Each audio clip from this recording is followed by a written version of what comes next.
मित्रांनो, महाटीईटी 2026 PYQs आपण करतोय. महाटीईटी 2025 मधील पेपर 1 मधील गणिताचे प्रश्न आपण सोडवतोय. प्रश्न क्रमांक 111 ते 115.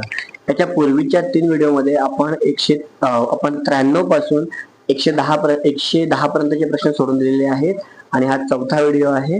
यामध्ये आपण 111 ते 115 प्रश्न सोडवतोय आणि 5व्या व्हिडिओमध्ये आपण फायनली सगळे 116 ते 120 पर्यंतचे प्रश्न सोडवणार आहोत, जेणेकरून आपले सगळे प्रश्न कव्हर होतील. चॅनलवर जर नवीन असाल तर सबस्क्राईब करा, कारण आपण महाटीईटी 2026 साठी गणित विषयाची प्रॅक्टिस करून देतोय, पेपर 1 आणि पेपर 2 दोघांसाठी. चला तर मग वेळ वाया नाही घालूया. 111वा प्रश्न बघा. ओ केंद्र असलेले वर्तुळ कोण ADB च्या बाजूंना A आणि B मध्ये स्पर्श करते. जर मापकोन ADB 68 असेल, ADB 68 असेल तर AOB काढा. आता असं विचारांतर लक्षात ठेवायचं की या दोघांची बेरीज 180 असणार आहे. त्यामुळं जर हा 68 दिलाय तर हा 180 वजा 68 असेल. मग लगेच 180 वजा 68 आपण करूया. 10तून 8 गेले 2 राहिले, 7तून 6 गेला 1 राहिला आणि 112 म्हणजे आपलं उत्तर येणार आहे ऑप्शन दुसरं 112. एवढं सोपं, जास्त काही करायची गरज नाही. कन्सेप्ट तुम्हाला डोक्यात ठेवायचे, फक्त दोघांची बेरीज 180 असते. म्हणजे हा दिलेला कोण 180 मधून वजा केला की तुम्हाला हा कोण मिळतो. इतकं सोपं आहे. पुढच्या प्रश्नावर जाऊया. काही मजुरांची 10 दिवसांची मजुरी 19,200 रुपये आहे.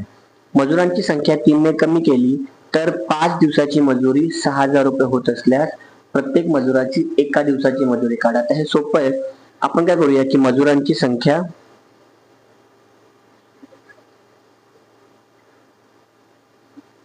X व मजुरी Y म्हणूया. ठीक आहे. जर संख्या X असेल, मजुरी Y असेल, ठीक आहे, तर 10 दिवसांची X मजुरांची प्रत्येकी Y नुसार एकूण मजुरी एवढी येते, म्हणून 10XY आपल्या किती येणार आहे 19,200. लक्षात ठेवायचं. 10 तिकडे गेले किंवा हा 0 0 कट करा, म्हणजे XY आपलं येणार आहे इतकं.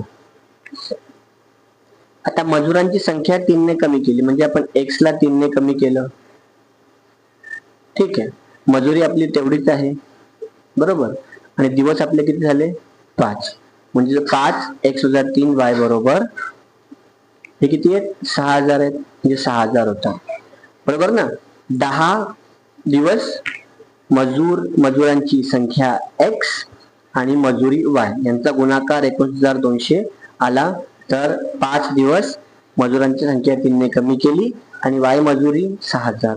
5 तिकडे जातील, म्हणजे X वजा 3 कंसात Y बरोबर 5 ने भागले तर किती होतात, हे 1200 होतात. समीकरण 2. ठीक आहे. भागाकार कसं करायचं तुम्हाला माहिती असेल.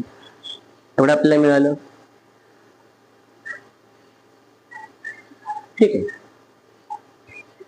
जर आपण या दोघांची वजाबाकी केली, म्हणजे XY वजा X वजा 3Y बरोबर आपल्याला काय मिळणार आहे 1920 वजा 1200. ठीक आहे.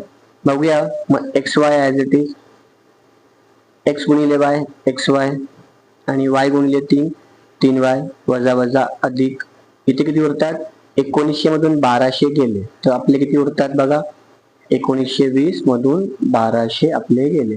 0 2 7 आणि 0 म्हणजे 720 उरतात. आता हे XY इथे कॅन्सल होतील, म्हणजे 3y बरोबर 720 3 भागिले जाईल. y बरोबर 720 भागिले 3 3 1 3 3 2 6 आणि 3 चौक 12 म्हणजे y किती आलं 240. y आपली काय होती मजुरी होती एका दिवसाची, त्यामुळं आपलं उत्तर किती आलं 240. ऑप्शन 4 आपलं बरोबर आहे. जाऊया पुढच्या प्रश्नावरती. 113 बघा. 5 कुटुंबांनी मिळून 45 60 50 24 31 याप्रमाणे तांदूळ जमवले. ते सर्व तांदूळ 5 समान पिशव्यात भरायचे आहेत, तर प्रत्येक पिशवीत किती तांदूळ मिळतील. सोप्या तांदळांची बेरीज करूया आपण. 45 अधिक 60 अधिक 50 अधिक 24 अधिक 31 किती बेरीज होईल 3 अधिक 4 5 5 अधिक 5 10 1 हातच्या 1 आणि 3 4 5 6 6 आणि 5 11 11 आणि 6 17 17 18 19 20 21 210. म्हणजे एकूण तांदूळ किती आहेत 210 आणि किती पिशव्यात भरायचे 5 विषय भरायचे आहेत, म्हणून 210 भागिले 5 करूया. 5 एके 5, 5 चौक 20 आणि 5 दुने 10, म्हणजे प्रत्येक पिशवीमध्ये किती येतील? 42 किलो तांदूळ येतील. Option number 2. पुढचा प्रश्न बघूया. प्रश्न 114. एका वर्तुळाच्या केंद्रीय कोनाचे माप 125 अंश आहे, तर त्या कोनाच्या संगत विशाल कंसाचे माप किती? ठीक आहे, करूया आपण हे गणित.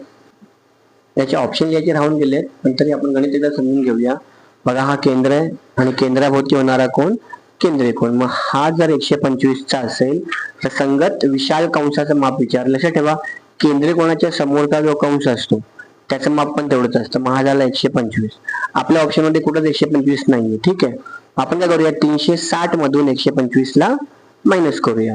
मग 360 मधून 125 गेले, 10तून 5 गेले, 5 राहिले, 5तून 2 गेले, 3 राहिले, 3तून 1 गेले, 2, 235. म्हणजे हा उरलेला काय असेल? 235. 125 छोटा आहे 225 पेक्षा, 35 पेक्षा, म्हणजे हा लघु कोण आहे? कंस आहे. आणि हा उरलेला विशाल कंस आहे, जो किती असणार आहे? 135 अंशाचा. इतकं सोपं आहे. जाऊया 115व्या प्रश्नावरती. काय म्हणलंय? खालील आकृतीत पंचकोनी चितीच्या शिरोबिंदूंची संख्या ही पृष्ठाच्या संख्येपेक्षा कितीने जास्त आहे? 3ने, 5ने, 7ने की 4ने? बघा, सोपं आहे. आता ही पंचकोनी चिती आहे, वरती शिरोबिंदू किती आहेत? 1, 2, 3, 4, 5. खालच्यावर पण तेवढेच असतील, म्हणजे 10 शिरोबिंदू झाले. आता बाजू बघूया किती याला. वरची एक बाजू, खालची एक बाजू, 2 बाजू, आणि 1, 2, 3, 4, 5 पंचकोन असल्यामुळे त्या 5 बाजू, म्हणजे झाले एकूण 7 बाजू. मग 10 शिरोबिंदू, 7 बाजू, 10 कितने जास्त आहे? 3ने जास्त आहे. म्हणजे आपला ऑप्शन क्रमांक 1 बरोबर आहे. हे आपण 111 ते 115 पर्यंतचे 5 प्रश्न घेतले. पुढचे 5 प्रश्न आपण पुढच्या व्हिडिओमध्ये करूया. तोपर्यंत धन्यवाद.